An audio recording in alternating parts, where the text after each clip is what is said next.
Hey everybody, welcome back to Crazy Gamers Games. This is going to be an update video about some stuff that's going to be changing just a smidge on my channel. Due to some medical conditions, I'm not able to to participate in any Warhammer events or play any Warhammer games. So I'm going to take a break from my armies for a little bit till I get this worked out. And a buddy of mine sent me a model kit just so I have some models to work on, because I am able to work on some models, and I didn't want to work on Warhammer models because it would just make me want to play. So he sent me this Berg Panther, this German tank recovery vehicle, and I just I never built a model this in depth. It's got like a full interior and stuff like that. You can see the instructions. I've already started this model, and I'll show you a little bit what I've done. This is one half of the boat style hull is the transmission. This isn't all the way glued on yet, but this is one half of the interior, and this is the other half of the interior. So it's that. I've got some torsion bars here. This is the engine. This right here had like 100 parts on it. This was like a model kit all in itself. It's got an air cleaner that goes on top right there. So that was like a model all on its own. So so was the transmission. The transmission was probably 70 pieces. About 70, 60, 70 pieces. So, but these things are pretty interesting. These little this is a Takom kit. It's made by Takom. They do a lot of stuff, a lot of German stuff. I mean, they make a lot of different models. And I was sent this Berg Panther OS D, which I think that's version D. I'm not sure. I'm still reading this. This is for recovering tanks and stuff, but they also sent me a tank to recover it with. This here, this King Tiger right here. I don't know if this is even gonna. Yeah, this is not gonna. But I got this King Tiger with this Zemarit and Herschel turret, and you can see there it also has a full interior. And this one I'm gonna build. I'm going to do a review of that kit, and I'm going to build that for everybody to see. But I'll show you. I mean, I'm not doing a review of this kit, but I just want to show you some of the stuff on how intensive it is. Like this sprue right here. This is like just the track pieces. I mean, this is just the track. It's all the guide horns for the tracks. So it's a lot of pieces. I would say it's up there, 1,000 plus pieces, 1,500 pieces. I mean, you figure tracks alone are going to be about 200, and then 100 in the engine, 70, 60, 70 in the transmission, plus, all the other parts. It's going to be a high part count, but it looks pretty cool. This doesn't have it doesn't have like a turret or like a it's not like a tank. It says it's a heavy armor recovery vehicle based on the chassis of the Panzer V Panther. So it does have a machine gun on it, and it does have I'll show you the interior. It has like a little crane arm. Here's what the interior is supposed to look like. There's the engine. I'll paint it to the best of my abilities. I'm not a artist. I do the best I can. And here's some different paint schemes and stuff and what it looks like. But it has like a little tow arm and a winch on it. Sorry about the lighting, guys. I don't know what's going on.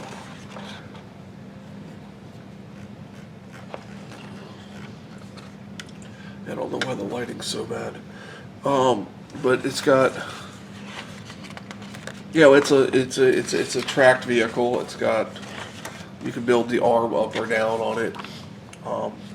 I was going to review this kit, but I really didn't understand, you know, I built like models, like model cars and when I was a kid, but I never built anything like this, especially not with like a full interior, and I definitely never painted any models other than the Warhammer stuff.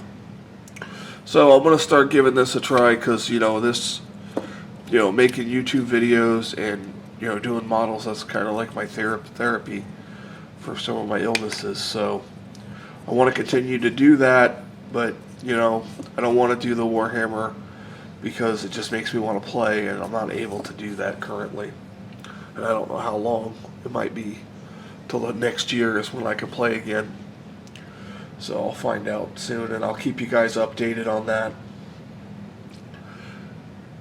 But that's about it. This is just a basic update video of, you know, what's going on and the news about me not being able to cover Warhammer stuff. So, but I am going to do some modeling and some tips, and I'm still doing the photo etch. That's not gonna cause any problems. So I finally got the guy sent me a bender for the photo etch, so I'm going to go over that in another video, and then we'll talk about doing some photo etch. And you know, there's some photo etch on this this tracked recovery vehicle I'm building now, so look at that too. So try to get some extra videos on photo etch out. There's not a lot. There's some out there, but you know, there's not a whole lot. There's not a whole lot on this vehicle either. I looked on YouTube, and there's different versions of this vehicle, but you know, so I might do updates in the future on this, you know, as I make progress.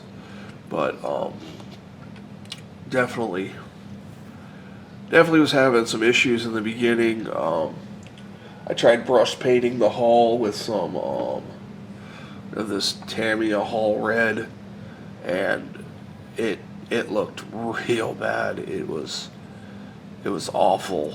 Just, you could see the brush strokes, and it puddled. And you know, I tried thinning it. I tried mixing in drying retarder, flow aid, medium, and it just, I mean, it brush painted like the torsion bars and the black, but that Hull Red, it didn't cover. So I ended up going back to the airbrush, and with, you know, the Vallejo surface primers, they make one of these in just about a lot of colors, and they happen to make all the German colors. So I got, you know, this German red brown for the inside, and then I got a German gray, Panzer gray actually, to spray like the transmission and then the engine and all the gray stuff. And then, you know, there's some cream color stuff in here, and I have a gray I can mix with a white, or add a little bit of brown to a white to give it a little bit of a cream color. Just airbrush it on, because I've tried airbrushing different paints, but Vallejo seems like the only one I'm able to do. Other than the Games Workshop's, the new clears that came out for their airline, they airbrush beautifully. They just, I mean, for a clear paint, they airbrush just fantastic. But I mean, they don't even really need to be thin. You just add a little bit of their air cast thinner to it, and they're great. It's like, I do 1-in-1. If I want to do like a thin clear on that, I do 1-in-1. You know, one part paint, one part of the thinner, and it put a couple coats on there, and you get a nice tint to things. It's really nice. But other than that, the Vallejo is the only thing I've ever been able to spray, and it's mostly been the surface primers. I attempted some Game Air on some orcs for Zombicide, and it was fine. You know, my airbrush is not the best airbrush in the world, so it clogged up a lot of tip drying, so I have to add a lot of stuff that works for me and ends up working for me. So, but I'm going to call it for this video. I'm going to do some other videos in the future about some different content, but it's definitely going to be, you know, model making and hobby stuff and painting and different things. Oh, here's a Here's another picture of what one of those look like. This one doesn't have this on the back or this, but it shows a picture of it. Here's some more paint schemes. I think I'm just gonna do something like this, just one color and just highlight it. I know I've seen a lot of videos of people when they do they'll use like oils to like make things dirty, and I find the Citadel shades like Agrest Earthshade and Dawn Oil do a fantastic job on these models, as does a lot of like the blacks and the creams and stuff. So for any brush painting I do on these models, I'm still going to use my Citadel paints because I think they work great. And then anything I'm going to need for like I can airbrush, I'm just going to use the Vallejo surface primer. I'm not going to worry about getting any kind of specific model paint, and if I don't have a color, I'll just mix something up or just paint it a different color. I'm not really 100% worried about it. But that's it. Thank you for joining me for this video. For Crazy Gamer Games, I'm the Crazy Gamer. You guys have a great day.